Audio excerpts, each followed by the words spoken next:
didn't occur to me until I saw the word that it didn't occur to me until we were singing. I thought, shucks. Today I'm going to be Lutherans too, so hopefully we can get some dispensation. Well, I want to welcome each and every one of you to this 10th biennial conference of the Northeast Ecumenical Stewardship Council. And I had to look up whether it was a biennial or a biennial. It's a biennial. We're a group of, the Northeast Ecumenical Stewardship Council, are a group of people representing many of the Protestant denominations from around the region. Our first conference was in Worcester in the year 2000. And we've been sponsoring these conferences every other year since then.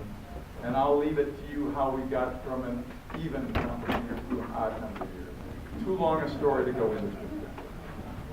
My name is Bruce Rockwell, and it's my privilege to serve as the convener of the Northeast Ecumenical Stewardship Council.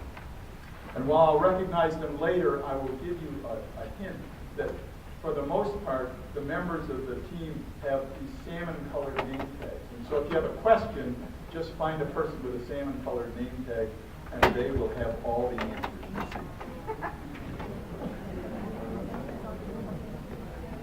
But I want to, before proceeding, I want to thank each of those salmon name tag people for all the work that they have done over the course of 2 years to bring this group together.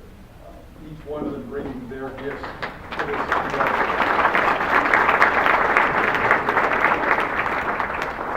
Because as you know, stewardship is about discovering our gifts and then using them for God's work in the world. And each one of these folks have unique gifts that have together made a great endeavor possible. Before we launch into further discovery about stewardship, I want to mention, first of all, the hashtag that appears on the top of your agenda. And I'm sort of a dinosaur, and so I barely know what a hashtag is, but I know it exists there because some of you can do something interesting with it while we're here. I also want to mention before we start two of our underwriting partners in this endeavor, one of which is Thrivent Financial, which is in the business of connecting faith and finances for good. Thrivent is a membership organization of Christians which helps its members be wise with money and live generously, resulting in stronger members, families, churches, and communities. So please stop by their table out in the hallway to learn more.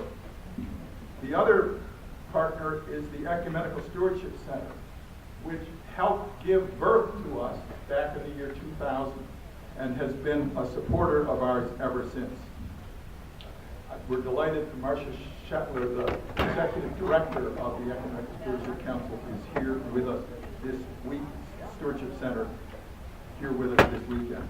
The Stewardship Center invites, teaches, celebrates the practice of Christian generosity as a way to change the world. They invite followers of Jesus to understand Christian stewardship as discipleship, how we live lives in response to God's bounteous grace. They teach that giving is an essential part of our lives as Christian stewards, meant to be practiced generously and faithfully. And they help us celebrate God's abundance, viewing it as an opportunity to be channels through which God's generosity can flow and God's love can be shared. The Ecumenical Stewardship Center looks forward to an opportunity to partner with you as you encourage faithful stewardship giving in your ministry. And please stop by their table and greet Marcia personally, and just note that this 10% discount card that was in your packet on resources from the center. And finally, be sure to visit the conference bookstore, which is located in the room labeled Boardroom, which is off in sort of that general direction. Posted by Paraclete Press. Has many stewardship resource materials for sale, as well as other books for young people and Christians of all ages. The bookstore will be open today until 6 p.m., and then we'll open again after dinner until 9, and it'll be open again tomorrow.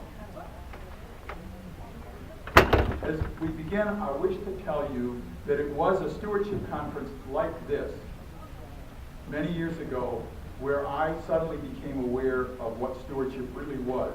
that it wasn't just a fancy word for church fundraising, that it was an acknowledgement that everything that we have is a gift from God, and God calls on us to discover our gifts, develop our gifts, and use them for God's word of the world. And one of the things that happened at that conference is some people at that conference, attending it just like I was, gave me the most precious gift that one person of faith can give another. They gave me the gift of their story. They talked about how God was an important part of their life, how Jesus Christ walked with them in their daily lives, and how the Holy Spirit helped them be the stewards that we're called to be. And it was a transforming experience, and I owe it to those people that attended that first conference that I ever attended. And my prayer is that some of us will have that experience this weekend. In sharing our faith journey with one another, we can each be strengthened. I trust that some of you paying attention have read some of the bio information that we've provided about Chick Lane and Grace Pomeroy. And if you haven't, you should have, then please do that. But what I want to do is just say a little bit that is not in the formal bios. Grace grew up in the Assemblies of God and became a Lutheran and ELCA Lutheran. I guess I'm supposed to say that. Through college and then being involved in a Lutheran summer camp. And that she and her husband Tyler, I'm told, love travel and outdoors and camping. And so her visit here to New England. Is this your first visit to New England? Okay. Just so it is an opportunity for those of you who know all the great camping spots in New England to share them with Grace while she's here so that she'll come back. Chet, when he graduated from seminary a few years ago, his name was given to a ELCA church in New England as someone they might call to be their pastor. And typical New Englanders, they never contacted him. They never reached out to him. So he wound up serving elsewhere.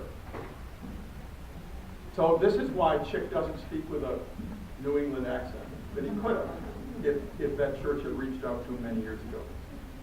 One of the things that attracted us to Chick and to Grace as soon as we read their book was that they each bring a different perspective to stewardship, in addition to the fact that the obvious diversity issues of male, female, ordained, lay, but each one of them comes at stewardship in a somewhat different way, and they'll share that with us.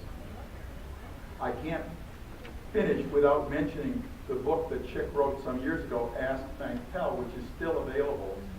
Ask, Thank, Tell, I know, has had a profound impact on the congregations that read it, paid attention to it, and did some of the things that Chick suggested in it.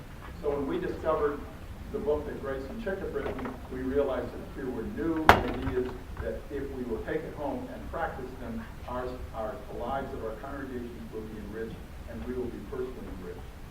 So without further ado, I will give you, I believe, Chick, you're going to step up here first. So it's my privilege to introduce Chick to you.